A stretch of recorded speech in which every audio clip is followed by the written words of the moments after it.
côté de Céreste, tiens, avec Marie-Blanche Cordoue. On voyage un petit peu dans cette émission sur le territoire à la découverte de nouveaux livres que vous allez nous conseiller cette semaine, Marie-Blanche. Par quoi commence-t-on? Alors, on commence par Obsèques à la carte de Amelia Pacifico. Ouais. Alors, c'est une auteure qui habite Boulbon, Amelia Pacifico, et qui a créé une petite boutique, ça s'appelle la Petite Boutique des Auteurs. Alors, juste, j'ai oublié de dire, Boulbon, c'est dans les Bouches-du-Rhône, à l'est d'Avignon. Hein, voilà. D'accord. Et je vous avais déjà présenté un auteur qui venait aussi de Boulbon, comme quoi je pense que c'est truffé de petits talents dans ce petit village.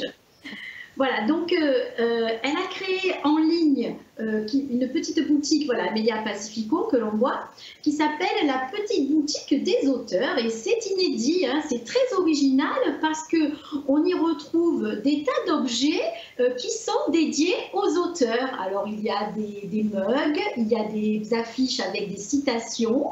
Hein, tous ceux qui aiment les mots aussi, les amoureux des mots, hein, il n'y a pas que les auteurs, mais on peut se procurer des objets qui relatent l'écriture, la façon d'écrire. Il y a des coffrets et c'est aussi une communauté d'auteurs qui peuvent converser et se donner des conseils d'écriture et de lecture. Voilà, donc c'est une très belle initiative. Je vous incite à aller voir le site La Petite Boutique des Auteurs. Voilà. Et donc son livre, hein, puisqu'elle est auteure, c'est son premier livre, Obsèques à la carte. Alors c'est l'histoire d'une jeune femme, Lila, qui vient de vivre les obsèques de son père et elle est un peu traumatisée par la cérémonie parce que rien ne s'est déroulé comme l'aurait espéré son père. Il voulait être incinéré, il ne l'a pas été. Sa maman a eu presque un malaise, elle a trouvé cette situation un petit peu bizarroïde le jour des obsèques de son père. Donc elle garde ça intimement en profondeur au fond d'elle et finalement elle décide, puisqu'elle est mère au foyer et qu'elle ne travaille pas, elle décide d'ouvrir sa propre boutique. Ah oui, c'est un petit peu autobiographique, non, l'histoire de la boutique. Alors je ne sais pas le début, au niveau du début du livre, mais en tout cas, par rapport à l'ouverture de la boutique, dans le il y a quelque chose. concept de créer sa propre entreprise, c'est tout à fait autobiographique. Après, la thématique de l'entreprise, elle est légèrement différente. Parce qu'elle crée donc cette boutique qui est en fait un espèce de wedding planner, mais pour organiser ses propres obsèques de la manière dont on le veut en amont. Voilà. Ok.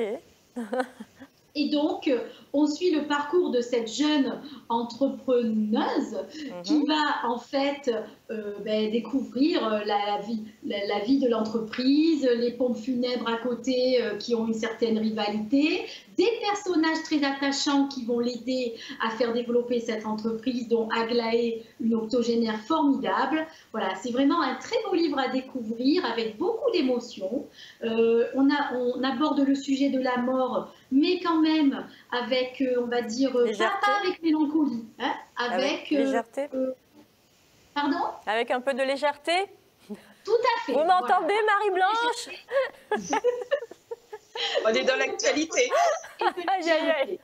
On sait, c'est compliqué, on est loin, mais bon, on essaie quand même. Je suis à Céreste. Oui, voilà, vous êtes à Céreste. Obsèques à la carte de Amelia Pacifico à vous procurer sur la Petite Boutique des Auteurs, justement. Hein, ce serait super. Très bien. On passe au deuxième livre, Les garçons russes ne pleurent jamais, de Valeria Van Oost.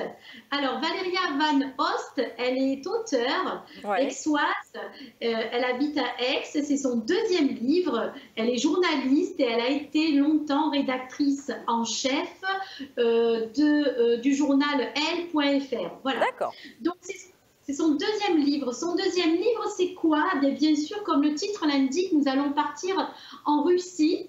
C'est l'histoire d'un couple, Juliette et Antoine, et leur fils Sacha, qui vont faire une croisière sur la Volga, hein, ce fleuve qui traverse la Russie. Et du coup, ils vont découvrir toutes ces villes hein, qui peuplent la Russie. Mais attention, Ce n'est pas une croisière touristique. Alors pourquoi?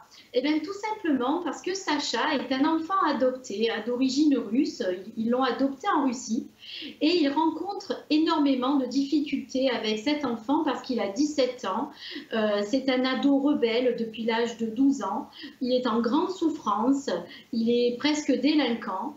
Et le seul moyen qu'ils ont trouvé pour essayer de faire une coupure avec cet état qu'il a, eh bien, c'est de faire ce voyage pour l'aider à retrouver ses origines. Donc, ils vont aller jusqu'à Astrakhan, l'orphelinat, où ils l'ont adopté.